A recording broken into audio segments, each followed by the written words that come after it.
Imagine this. In the dead silence of the Namib desert, a place where even the wind feels abandoned, a herd of wild horses suddenly appears out of nowhere. No tracks behind them, no humans near them, no explanation for how they survive in a place that kills almost everything. And here's the part that will mess with your head. No one on Earth actually knows where these horses came from. Not historians, not scientists, not governments. Their origin is a blank page, and someone may have erased the truth.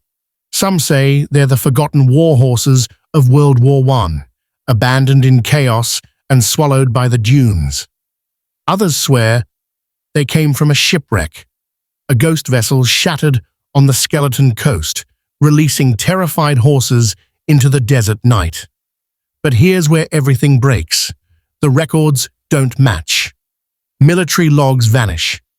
Shipping manifests contradict each other.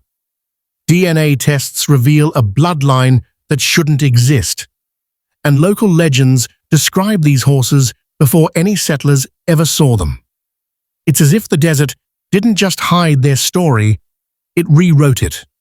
So ask yourself this: how do domesticated horses evolve desert survival abilities in just a few generations? How do they sense storms before the sky even changes?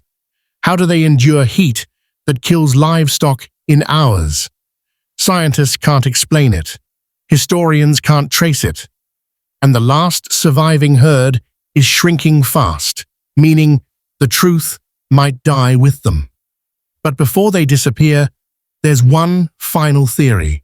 A theory so wild, so impossible, so dangerously believable, that once you hear it, you'll never look at these horses, or the desert, the same way again. The Namib Desert is a place where life should not exist. A place of silence, heat, and endless bone-dry horizons. And yet, in the middle of this ancient wasteland, something impossible happens. Wild horses galloping through dust storms like ghosts refusing to die. Their silhouettes cut across the desert like living myths. Creatures that should not be here, but somehow are. So the question hits you immediately. How did horses end up in one of the harshest deserts on Earth? Two stories battle for the truth. Some say they were German cavalry horses, abandoned during the chaos of World War I, soldiers retreating, gunfire fading, and thousands of horses left to fend for themselves. Others whisper about a shipwreck, a doomed transport vessel smashed against the skeleton coast, its cargo of horses swimming through wreckage and crawling onto land, only to vanish into the desert sands. Both theories sound dramatic, both feel possible. But here's the problem: the records don't match. Military logs go missing. Shipping manifests contradict each other. Eyewitness accounts clash. It's as if someone erased the beginning of their story. And that's where the mystery sharpens. Because what if the truth isn't in the war, and it isn't in the sea? What if the origins of the Namib wild horses are something no one has dared to consider? What if both theories are wrong? The Namib Desert is not just dry. It is ancient, merciless, and almost deliberately hostile. A place where even the wind feels tired. A place where survival is not a right. It's a rebellion. And yet, the wild horses don't just survive here. They thrive in defiance of every scientific expectation.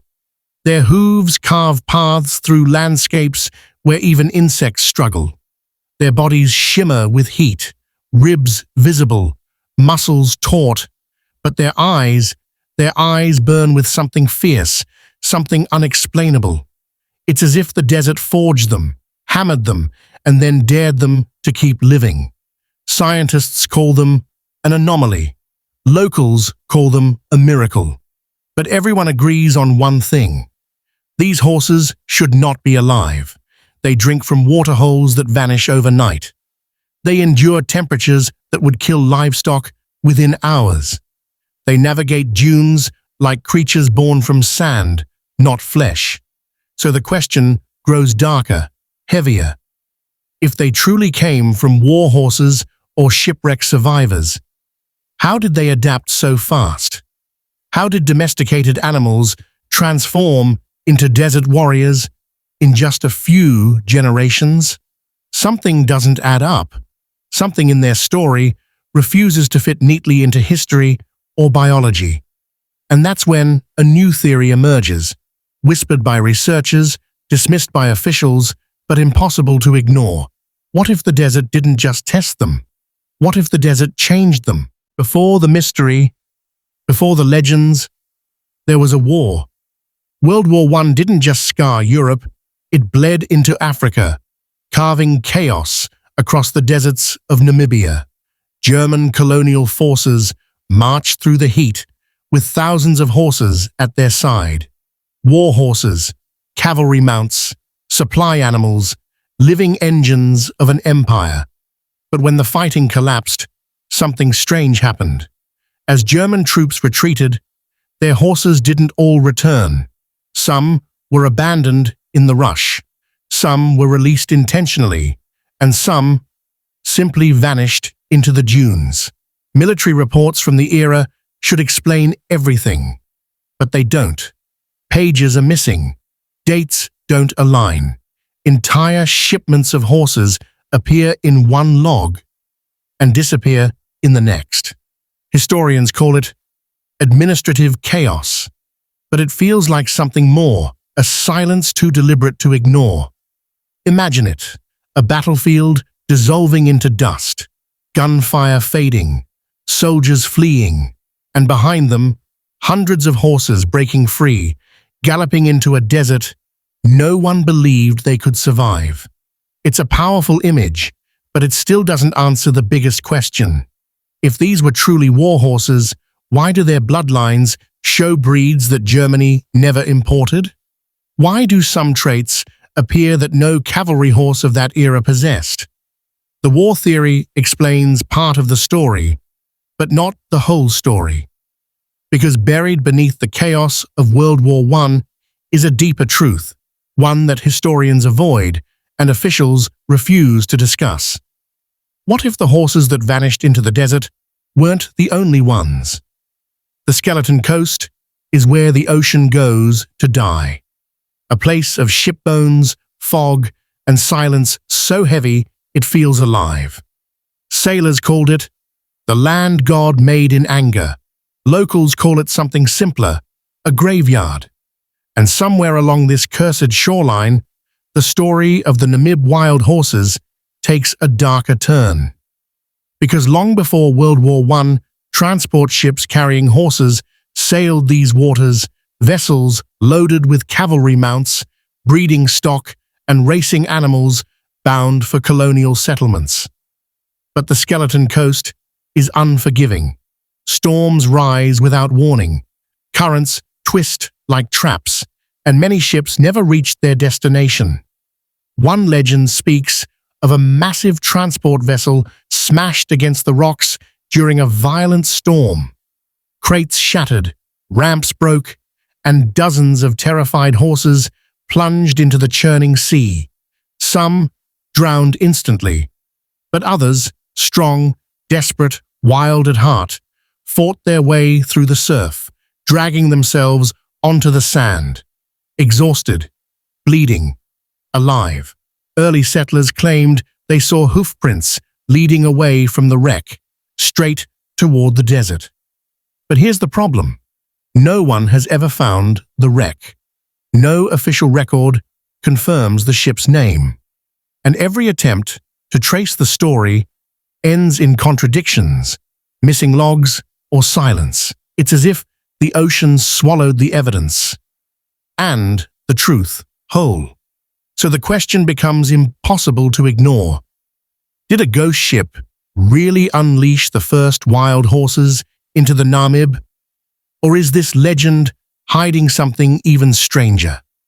For decades, the origins of the Namib wild horses lived in the realm of rumor. War stories, shipwreck legends, whispered tales carried by desert winds. But then science stepped in. Researchers collected hair samples, bone fragments, and bloodlines from the surviving herds. The goal was simple: find out where these horses truly came from. But the results only deepened the mystery. Yes, some DNA matched European breeds, cavalry horses, racing stock, colonial imports. That part made sense. But then came the anomaly. A genetic signature appeared, faint, fragmented, but unmistakable, belonging to a lineage that should not exist in Namibia, a lineage with no record of ever being imported, bred, or transported through the region. A ghost lineage. Scientists ran the tests again and again. Same result. It was as if the horses carried the memory of an ancestor no one could trace, a bloodline erased from history, or perhaps never recorded at all. Even stranger, the horses showed adaptations that didn't match their supposed origins: unusual heat tolerance, enhanced water conservation, behavioral traits closer to feral desert species than domesticated horses.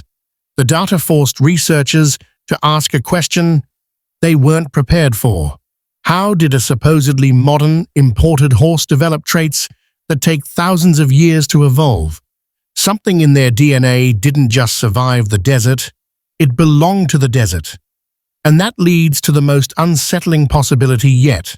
What if the Namib wild horses aren't just descendants of lost animals, but the last living clue to a forgotten species? Long before scientists tested DNA, long before historians argued over war logs and shipwrecks, the people who lived beside the Namib had their own explanation.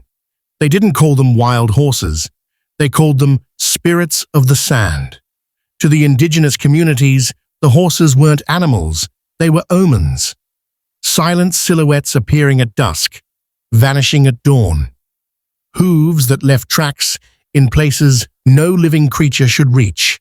Eyes that glowed in the moonlight like embers refusing to die. Elders told stories of night hooves, creatures that emerged from the desert when storms rolled in, running alongside the wind as if guiding it. Some said they were messengers. Others said they were guardians. A few whispered they were the restless souls of warriors long forgotten. But the strangest part? These legends existed before the first recorded sighting of the horses. How do you explain a myth that predates the creature it describes? When researchers interviewed local families, they heard the same unsettling detail again and again.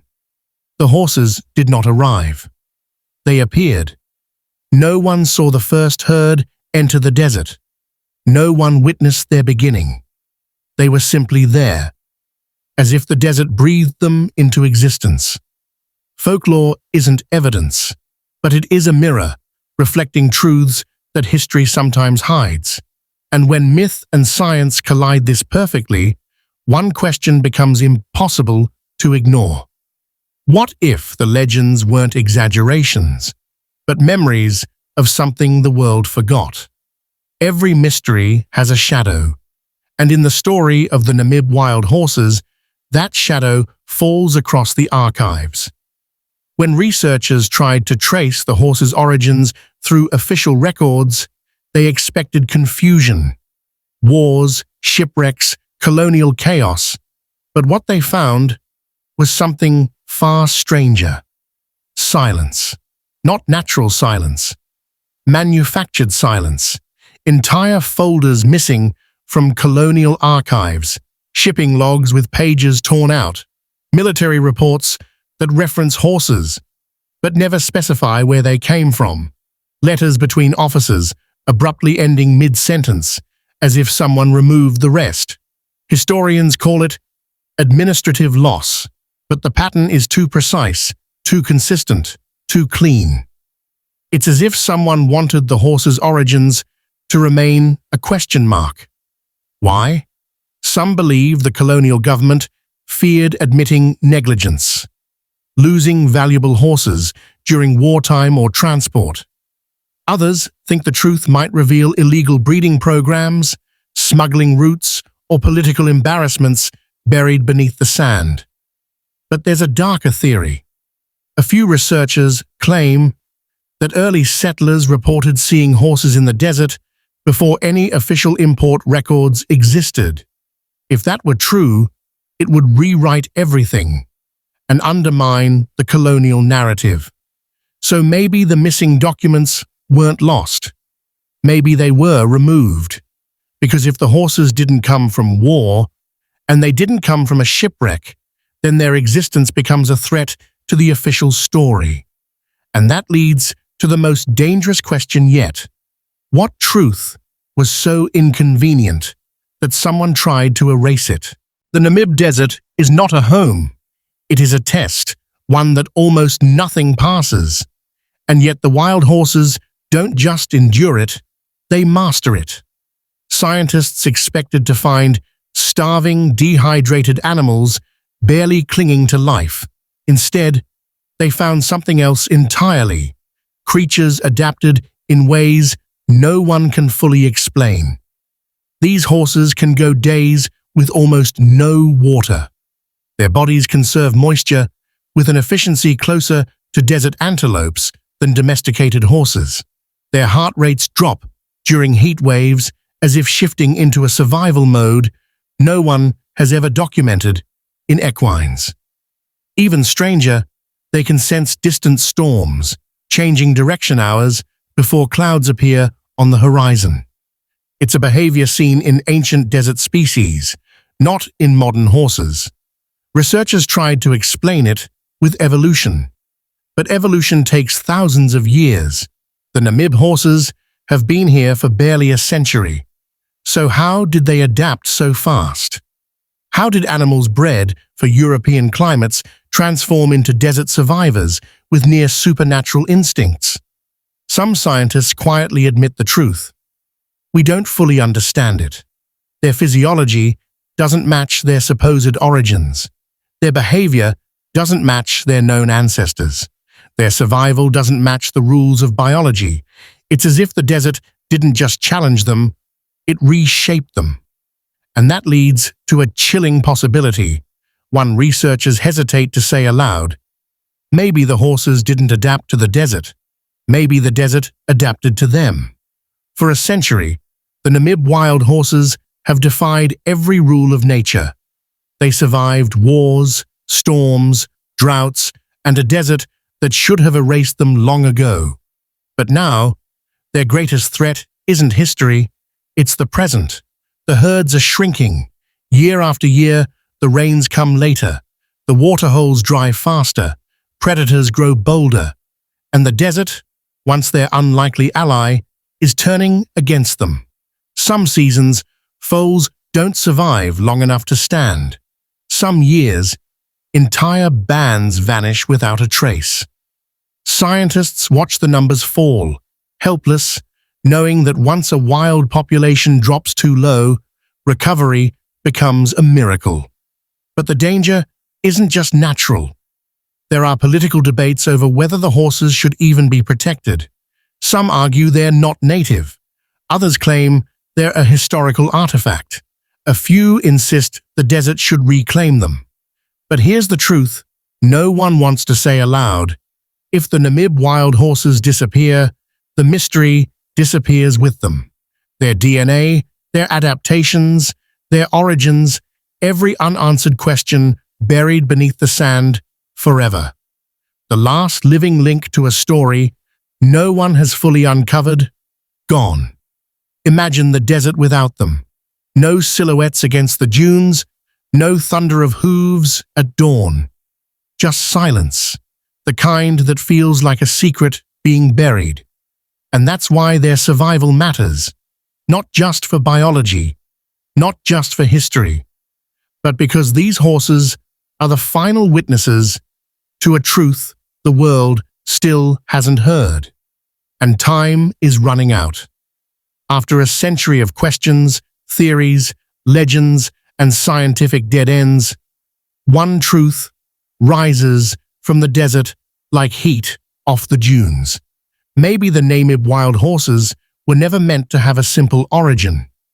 Because when you place every piece of the puzzle side by side, the war horses that vanished, the shipwreck survivors that never made landfall, the ghost lineage in their DNA, the supernatural adaptations, the missing archives, the ancient legends that predate history, a single, impossible idea begins to take shape. What if the horses of the Namib are not the product of one event, but many? Imagine it. War horses escaping into the dunes, shipwreck survivors joining them, a forgotten bloodline woven into their genes, the desert itself reshaping them, molding them, choosing them, a hybrid origin, a story born from chaos, survival, and something older than memory. Maybe that's why no theory fits alone. Maybe that's why the records contradict. Maybe that's why the desert legends feel like déjà vu, echoes of a truth humanity misplaced. Because the Namib wild horses are not just animals. They are a living archive, a fusion of history, myth, biology, and miracle, a reminder that some stories refuse to be simplified or solved. And in the end, the real mystery isn't where they came from. It's why they're still here, galloping through a desert that should have killed them, defying science, time, and extinction, carrying a truth the world still hasn't earned. Maybe the desert didn't just shape them. Maybe it chose them. In the end, the Namib wild horses are more than a mystery. They're a reminder that some stories refuse to die. They gallop through a desert that should have erased them, carrying secrets no archive could protect and no scientist can fully decode. Their existence challenges history, defies biology, and whispers of a truth buried beneath sand and silence. And as their numbers fade, one question grows louder. What happens when the last witness to an untold story disappears? Stay with this mystery, because the most shocking revelation is still ahead.